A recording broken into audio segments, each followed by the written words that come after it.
Welcome back to the Always Reading Book Club. It is your girl Keke Reader, and we're going to dive back into our Ruthless King series by Michelle St. James. If you have not already listened to the first book in the series, which is called Ruthless, that link is going to be down below in the description section. Once you're done listening to that review, come back and join us as we dive into the second book in the series, which is called Fearless. Angelica, aka Angel, and her brother David, they've spent the last few months together getting things straightened out with their father's estate. So it turns out he hadn't chosen underboss, and I think partly because he anticipated on being taken out so soon. And so they had to they delegated their uncle Frank Mora, who's a consigliere, to handle the illegal stuff. But they did put an immediate stop to the trafficking, the paying for protection, high interest loans. Those things they cut out immediately. The other stuff is going to have to be worked out soon because apparently, I'm going to say Raniero, and I think I'm saying it right. He wants someone over that Boston syndicate ASAP. So David's going to go back to school. She's going to miss him, of course, terribly. And they have planned to spend some time away in Mexico in a few months. She, now we learn, works at a record store. And, of course, she misses Nico terribly. So Nico's having a rough time too, but he can't show it. He sent a few of his men to the ER because during training he's started out doing some new type of combat, and it gets so intense he loses control, thinking about what happened back in London, and he sent a couple of his men to the ER. So he's now made Luca his underboss, and he's moved up Vincent to Luca's old position. Because I guess in London, Vincent had took a bullet to the head. Well, it grazed his head. So he moved him up. So Luca tells him that 4 men have gone missing. Shipments have been hijacked, and there was an attempted cyber threat or attack as well. So they don't know if the men are just leaving voluntarily because they just don't want, to be there anymore, or if they're being taken. Is this some type of message? So it's a message either way. They just don't know which one it is. So then he gets a phone call that Carmine is dead. And remember, Carmine was his consigliere. So Lauren is the one that got her the job at the record store. Okay, so she's working with Lauren. And she couldn't go back to Muddy Cup again after what happened, which is totally understandable. Think about it. How is she going to ever lock up again without being kind of traumatized? Totally understandable. So then Lauren thinks, she should just kind of call Nico and have a talk with him. So Angelica, which is what we're going to call her, because Angel is the name that Nico has for her. So she's going to be Angelica right now. So Angelica hasn't told her all of the story. She left out the whole mob boss thing. So Lauren goes to get Thai food for them. And then when she comes back, she's out of breath, she's been running, and she has this panicked look on her face. So she tells Angelica that the news has just shown that some guy close to Nico has been taken out execution style, and Nico has now gone into hiding. She, of course, keeps asking Angelica, he's in the mob, but Angelica doesn't answer. She just runs out. So she goes straight to her apartment, calls Luca, asks him what's going on. She had Luca's number because apparently he kind of calls her and keeps her updated on the last sighting of Dante, which was in Brazil after he had broken out of the hospital in London. Okay, so she gets off the phone with him because Luca's I don't know where he is. She's got a pretty good idea. So she gets off the phone, packs a bag, heads north on the highway. She's going back to that home in Maine.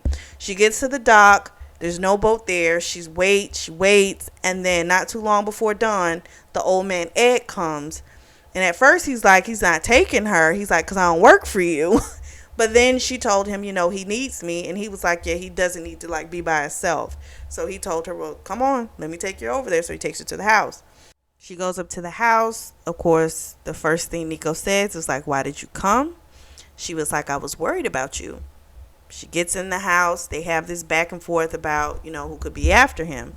He still, of course, has no definite answer.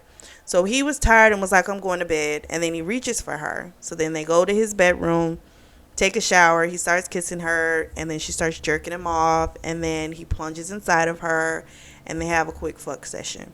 So he even said to her, again, like, why did you come back? And she was like, I don't know how I stayed away so long. Nico gets up before her, and he goes downstairs, and he calls Luca. He wants to know if, they've gotten any more information. Luca tells him, the IP address where the cyber attack came from was from Los Angeles. Apparently, they tried to, reroute it through Asia, cause a little confusion. But it originated in Los Angeles. They don't think it's the John Lando guy who's, the West Coast Syndicate. He's over that section. Because he doesn't really do the whole violence thing. He just likes the fun movie. So basically they feel like he's one of those people that, okay, yeah, he's technically in the mob. But he's only in the mob to get the money to fund his films. Because he loves movies. But he doesn't really handle the other stuff. Nico has decided, he's coming back to help Luca. Luca's like, I don't think that's a good idea. But Nico's like, I'm just not going to stay gone with my family, when they're under attack, and he hangs up the phone. So then he goes for a run. He sees Angel. She's dressed in his shirt. When he comes back, her hair's up in that messy bun. And he feels like she's too good to be involved in all of this mess. So Angel's thinking about having a normal life with Nico, but knows he isn't normal, and that's not the life you have with a guy like that. They have a back and forth about her wanting to help, and eventually he concedes. She made some good points. She said, she could go talk to her Uncle Frank Mora, and, no one's going to be watching her, so she can kind of move freely. I think that's a little naive, because I'm just kind of like, you really think these people are no longer watching you? They've always known who you were, So, I'm just saying, I don't know, I think that's a little naive in her thought process. But I guess because she hasn't seen anything, she's assuming, oh, no one's watching me, I can move about. So he finally concedes and tells her, okay, but you listen to me as if your life depends on it, because it very well might be. They take her under accord to Boston so she can go to her father's office and kind of feel out her Uncle Frank. He was shocked to see her, and she told him she wanted to see her father's office. At first, Frank was like, you sure that's a good idea? That right there let me know something's off with him. Like, that seriously something's off. So she goes in the office. He tells her, I'll give you some time. So then he made the comment that the office was just like her father had left it.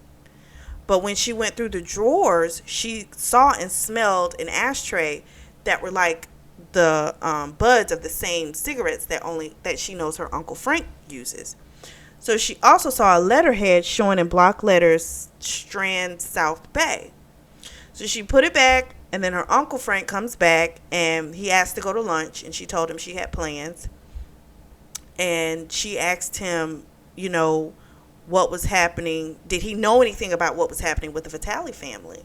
And he immediately tensed up. So she told him, it's everywhere on the news, right? Because she's not trying to let people know she's kind of with Nico again. Not that they've solidified that they're together, but, she is technically kind of with him right now because he's waiting for her. And so he, of course, was like, I don't know anything about that. I don't have anything to do with anything like that. Total denial. So, but before she left, she had told him, make sure security knows who I am since I own this building, so that when I come through next time, I don't have any problems with security when I check in. I said, ooh, check her out. Throwing her weight around. So she meets Nico afterwards at a little cafe, tells him everything that happened, and the info just makes him feel like Frank is involved and that this could be a bigger issue than he even thought. So most of the older heads don't like the new way that he wants to do things. And that could mean they've all come together to take him out. That's a huge, how do you fight that? You only have a small portion of men that agree with what you're doing. You know what I'm saying? So if you've got a bunch of other, like all the other syndicates, people don't like what you're doing, I could understand. This could be a lot bigger than what he thinks. He called John Lando, but he was either, you know, clueless, really didn't know what was going on, or he was hiding something. So they wind up going to Miami to one of her father's homes, or shall we say her homes now. And everything was like just as she remembered it. They had a little heart to heart, and he was just like, he couldn't survive it if something happened to her, and how he wished he had never had her kidnapped because she could just go on living her normal life. But she was like, I would rather know the truth after everything that's happened and know you than to have not known you. I was like, oh, that's sweet. Oh my gosh. It's dramatic, but it's sweet. So then Luca shows up to the Miami home. And so Nico's going to go to LA. He's going to speak with John Lando in person because he feels like, you can get more of a read of someone in person. So Angel wants to come, but Nico's like, it's not a good idea because they want to keep it, like they don't want people to know they're together. Once they know they're together, like the truth of the matter is if he's being targeted, his organization is being targeted, you're the love, right? Quickest way I can get to him is through you. So you don't want to like automatically show that your weakness is still there. You know what I mean? Which is so sad. Love is your weakness. So it does sting her, but it's not like he just doesn't want people to know they're together. It's literally to protect her. So Nico decides to go out since he knows, his way around Miami. He can avoid all of the syndicate spots. So they go out, have a great time. All three are dancing together at first. Then Luca left to go get a drink. And then Nico decides he's going to finger old girl on the dance floor. So nobody's paying attention to them because they're like, in a club dancing. No one's paying attention. And so he, of course, started saying dirty things in her ear and told her to come, and she did. So then he was like, let's just get out of here. So then the next morning, Angel gets a call from her brother. She, of course, is like, this better be good if you're calling me this early in the morning. David tells her, you have to listen to me. And then Dante gets on the phone. And she says his name out loud, and Nico shoots up. Dante tells her he wants the New York territory, which was supposed to be his. But Nico's father had given it to Nico instead of Dante's father. So Dante's father was supposed to be supposed to be the underboss. And his father decided he would rather Nico do it because he actually liked what his ideas, I guess. So he gave it to his son. So she's like, I don't have control over that. But he was like, you have control over him, meaning Nico. So he told her she had 72 hours. And if he didn't get what he wanted, he would send her brother piece by piece. They, of course, go back and forth about her going to LA. But eventually he caves because he realizes she's going to go either way. Plus, he knew that she, wouldn't blame him if something happened to her brother. She's going to blame. It's herself she's going to blame, because to her, this is all happening because her and Nico fell for each other. And people now know the weakness, So they think Locke Montgomery is going to be a good ally as he doesn't have any ties to anyone specifically. So they go to LA. Locke's house. He's this tall built blonde hair guy. He's happy to see, Nico. He of course has this huge place, multi-million-dollar place, and she kind of wonders like what he does for a living because he's like around the same age as Nico, and I think Nico's just probably like either late 20s or early 30s. So they have steaks. Nico gives the rundown of everything, and it hits Angel hard that she's having dinner and David's locked up somewhere.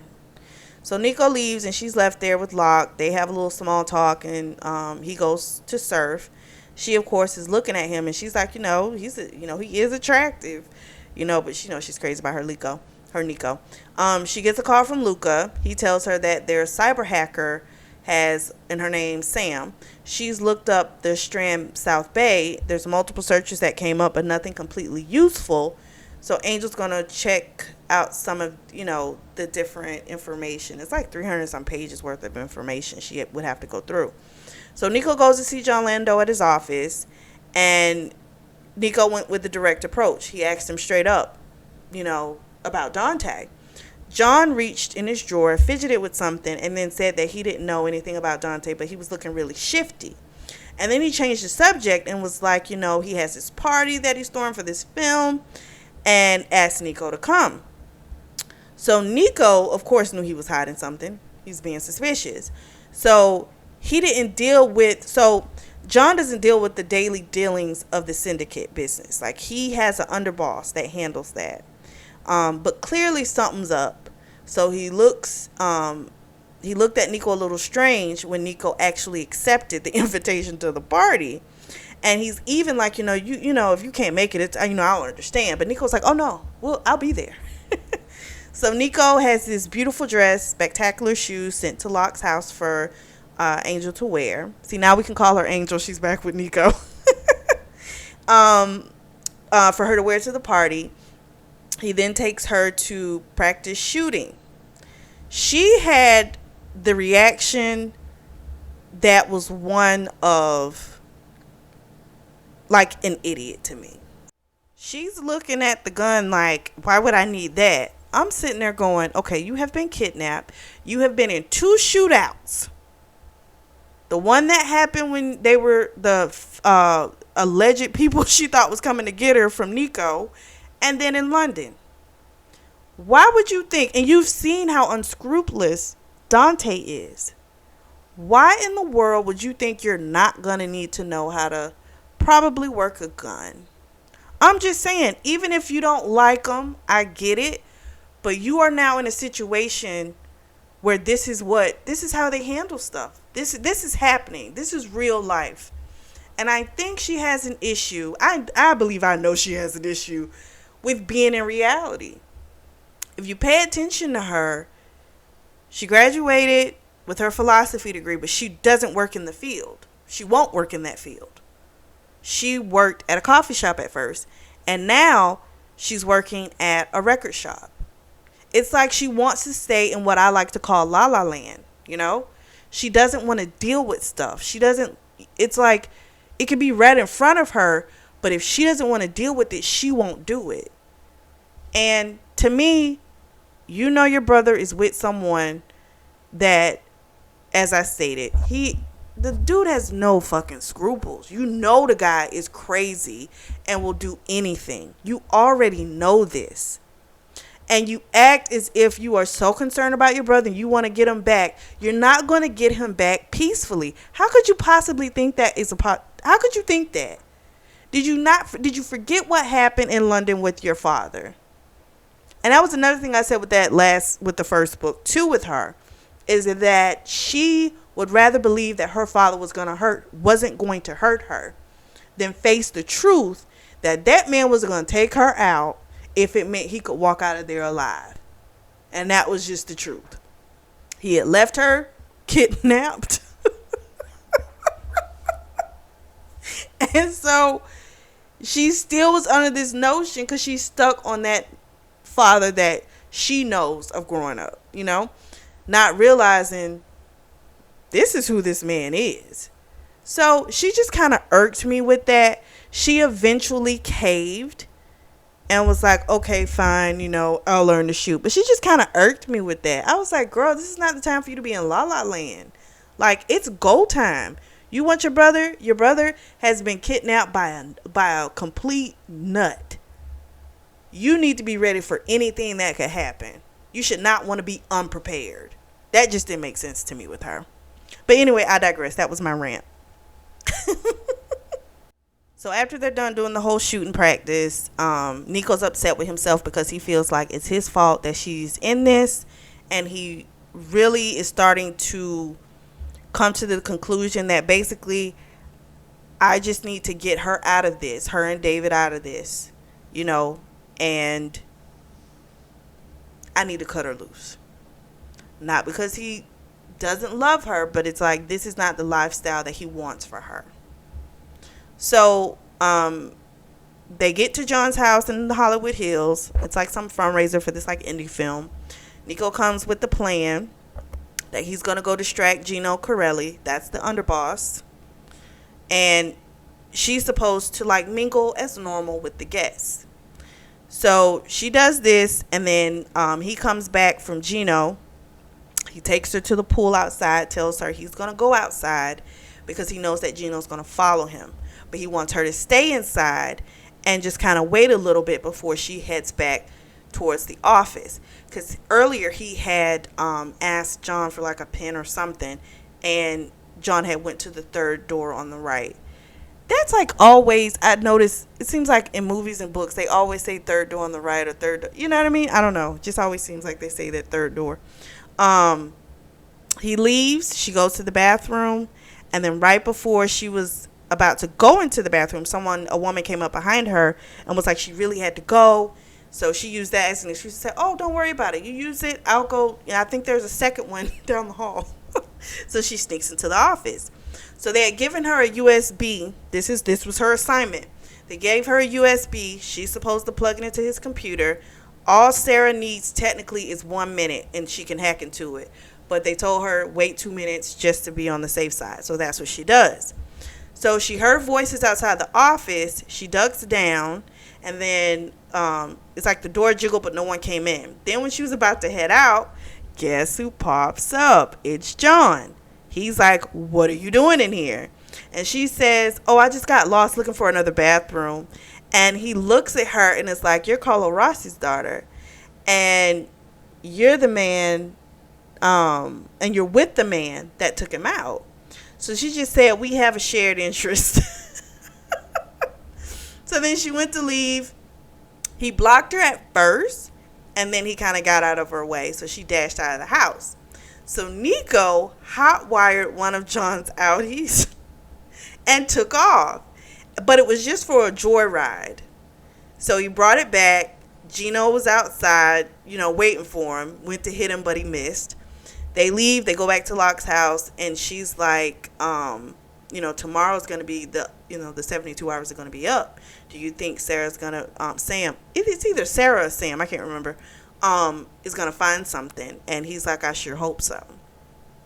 So then somehow the adrenaline, I guess from doing this operative work or whatever, got them both all turned on. She starts sucking him off. He ate her pussy, stuck his finger in her ass, and then told her to come, pounded into her, made her come again in the pool. So I guess that's what it brought on that. Okay. So the next morning, they get a call from Dante. He tells her, has she done what what he's asked for? And she's like, I need more time. He says that wasn't the deal. And she told him he won't give it up for me. And her having to hear herself say it out loud made, it did hurt her. But I'm like, okay. It's not that the man won't give it up for you. It's that it's going to cause all kind of chaos if Dante is over the New York syndicate. That is why. It's not that he wouldn't give it up for you, but you got to remember, these people are his family. This is the family that he has. It's not just a business.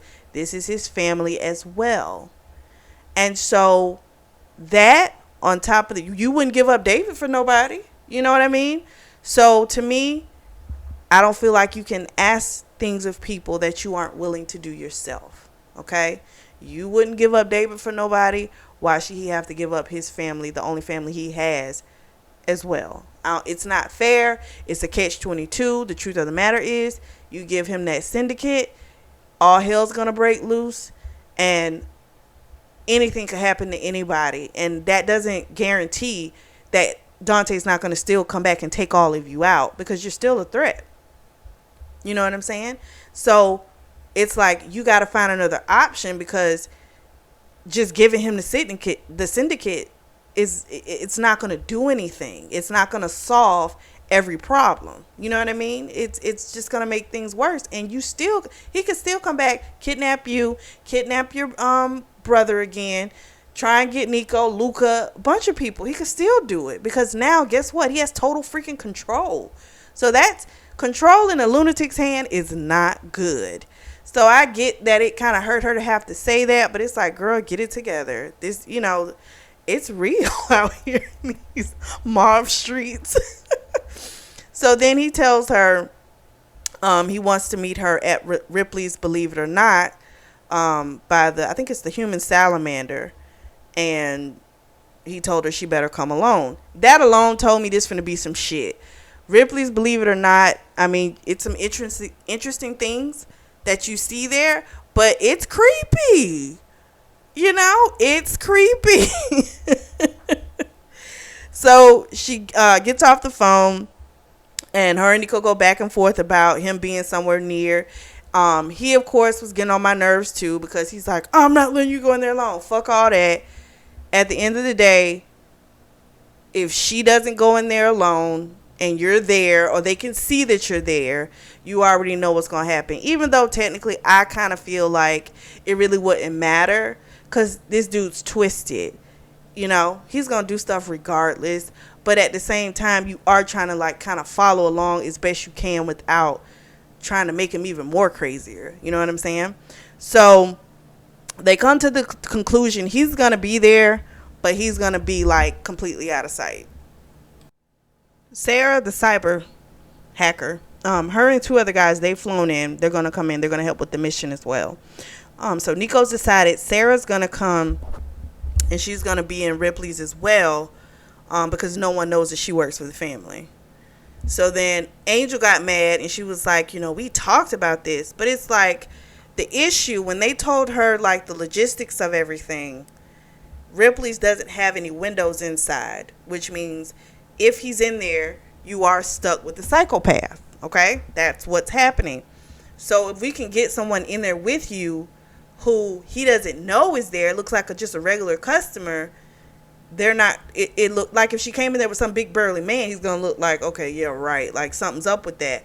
But coming in there with like a woman that she probably doesn't look as probably threatening.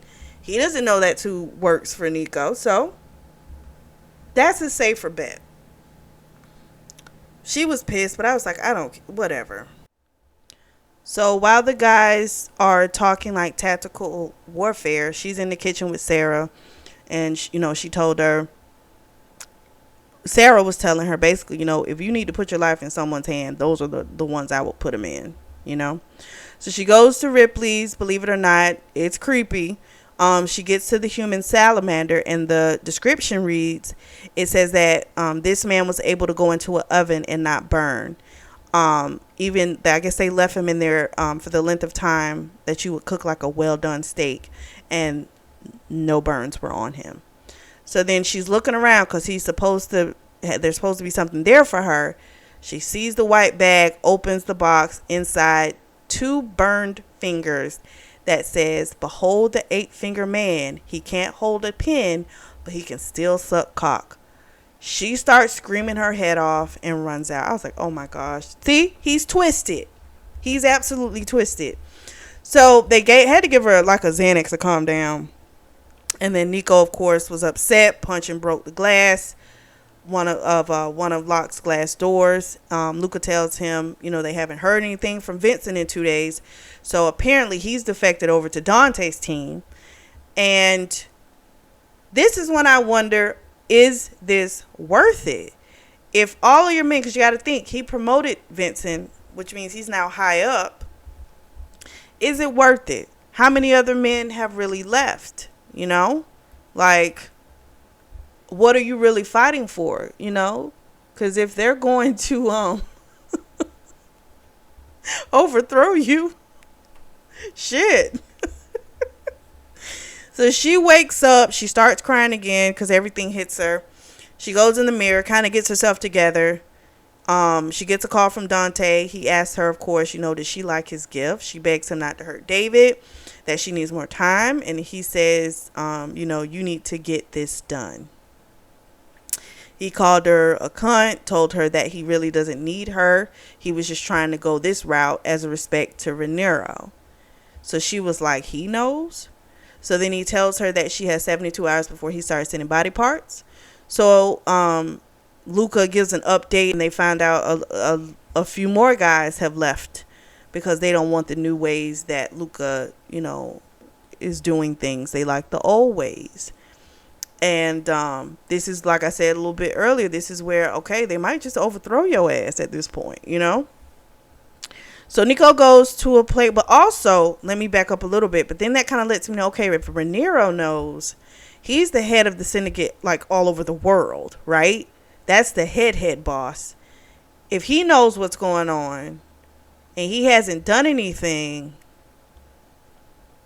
that means to me he probably doesn't like your new ways either. So, if the head of the whole fucking thing... Again, I don't see if it's worth it. So Nico goes to a playground, sits on a bench. A man jogging by comes up to him, sits down. Well, we come to find out it's an FBI agent named Kane, and he apparently had approached Nico not too long after his dad was taken out. And at that time, he, was trying to get him to cooperate. He, of course, was like, I don't have anything to tell you. But this time he told him what he needed, and Kane was like, I need something in return.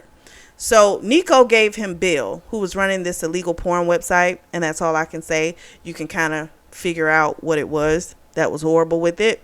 Nico wanted to know who was funding Dante, and so Kane was like, okay, I'll get on it. Before the guy came up, Nico had a thought to himself again that, you know what, he pretty much decided, I'm going to get her brother and make sure Angel is safe, and then I got to let her go. So they're sitting on the beach. Nico gets a call from Rhaenyra. He wants to meet the following day. Angel wonders if he will help Nico, but Nico tells her he won't. He can, but he's not going to. He's basically coming to tell me to get my shit together. They go inside and they take care of each other. So they have a little session. So Angel is like, I'm coming with you to meet Rhaenyra. And they have this back and forth again. He finally caves and agrees. They go to the aquarium and meet Rhaenyra. And he, of course, goes, oh, you brought the girl. He's saying, now I see why all the trouble has begun. So basically, Rhaenyra tells him he isn't going to help him or Dante, but that this has to be figured out because this has caused like a revolution within the syndicate, because now you got people choosing sides. So now you got it fighting itself, So what that happens. That starts happening, shit's finna crumble. So he told him that lots of people don't like your changes, and that he had told him of that. And he told Angel that they would talk soon, as someone needs to be over that Boston syndicate. And then he told him again to find a way to end it, or it's not going to end well for either him or the girl. They go back to the house. He gets a call from the FBI agent Kane. They picked up Bill, so he's gone away for a long time. And they, of course, found all kinds of filth on his computer. Again, you can already imagine what it was. So then Dante, Agent Kane did get some information for him. Apparently, Dante has an aunt that lives in like in a home, and a large transfer was made to a bank in Redondo Beach, which is in the South Bay. So I know this means that means her Uncle Frank, he's got something to do with this shit. So Nico made everyone come to a little tiki bar to kind of just blow off some steam. Everyone was stressed. It's just a lot. So he knows people don't work the greatest sometimes under stress. So he was trying to get them to relax just a little bit. And him and Angel were talking, and he told her about the information from the agent.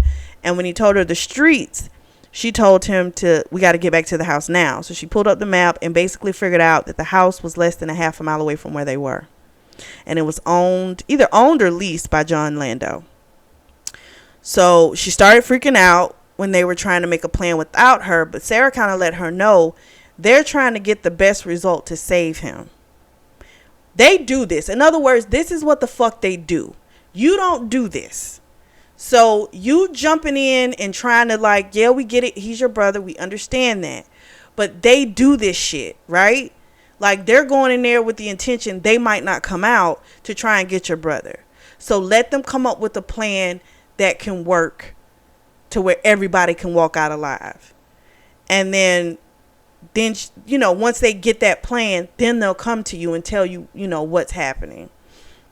So then 2 more men came to help on their way. I can't remember the names. And on their way down to Locke's house, they passed by that address because, Nico had shot it to him.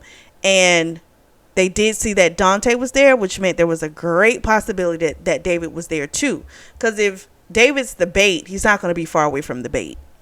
So Angel got on my whole nerves reading this whole scene. I got so pissed at her because she kept telling her, she wasn't going to stay in the house. Because at first Nico was like, you need to stay here. She's like, no, that's my brother. I'm going, da-da-da-da. And all I'm thinking about, don't you remember what happened the last time your fuck ass, popped up?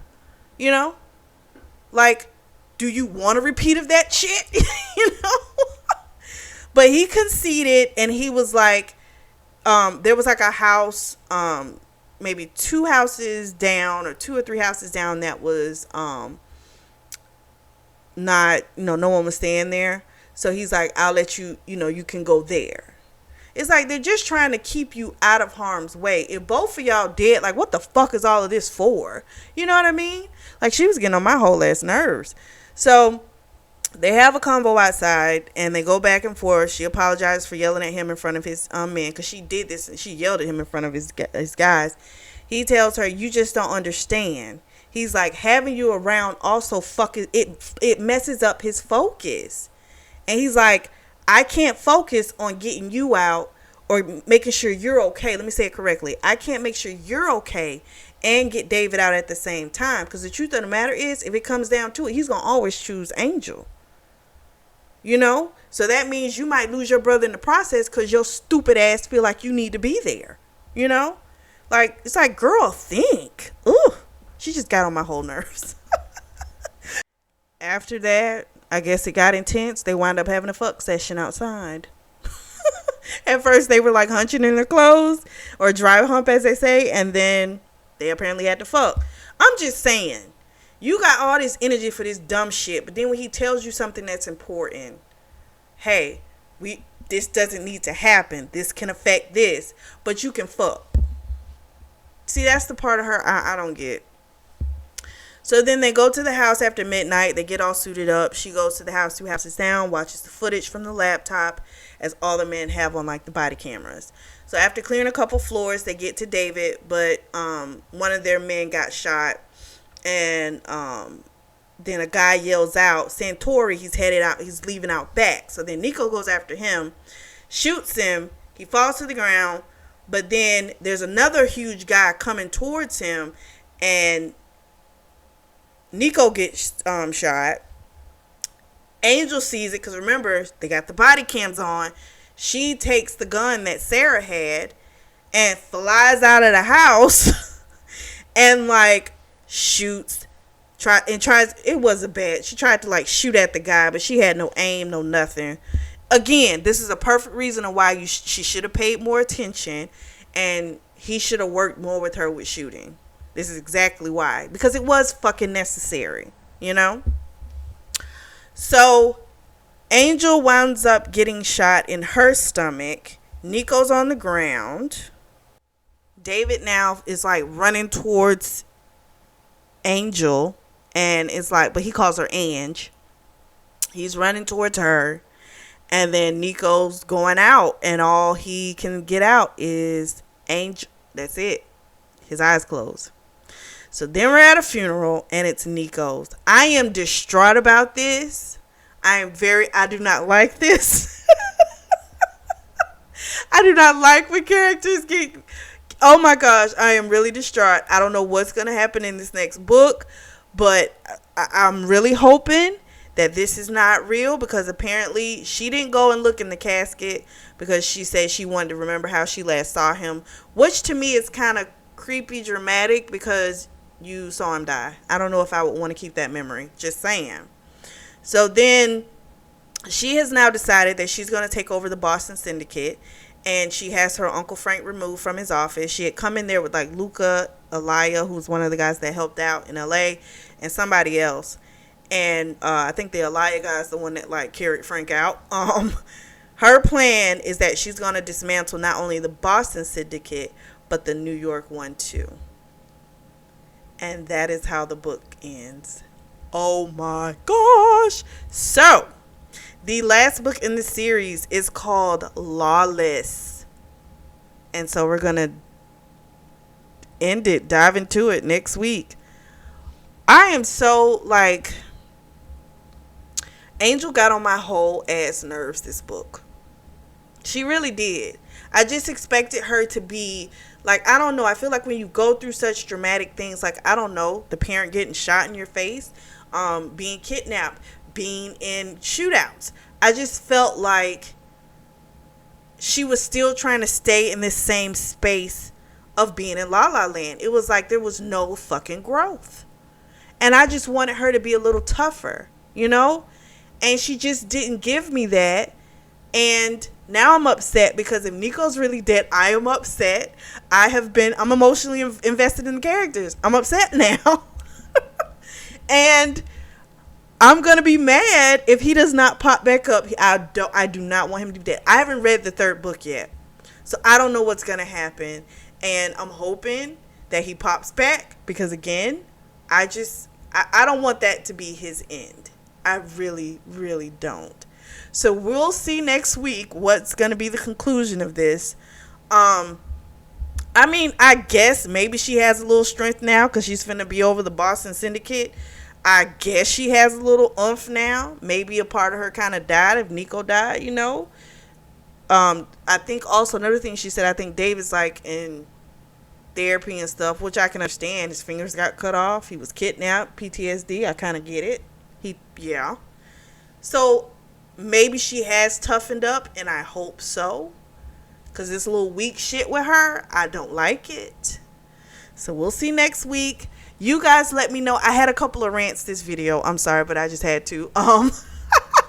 Let me know what you guys think in the discussion board down in the comment section. Let me know what you guys think of Fearless. This was a lot. Like, I'm seriously, like, really emotionally distraught. I really am. I don't want Nico to be dead. I don't. So we shall see next week. As always, thank you so much for your support. Make sure you like and subscribe. If you are looking for a nice notebook, beautiful notebook, or journal, I do have some for sale. The link is available down below in the description section. Thank you so much for your support. Thank you for tuning in to the Always Reading Book Club.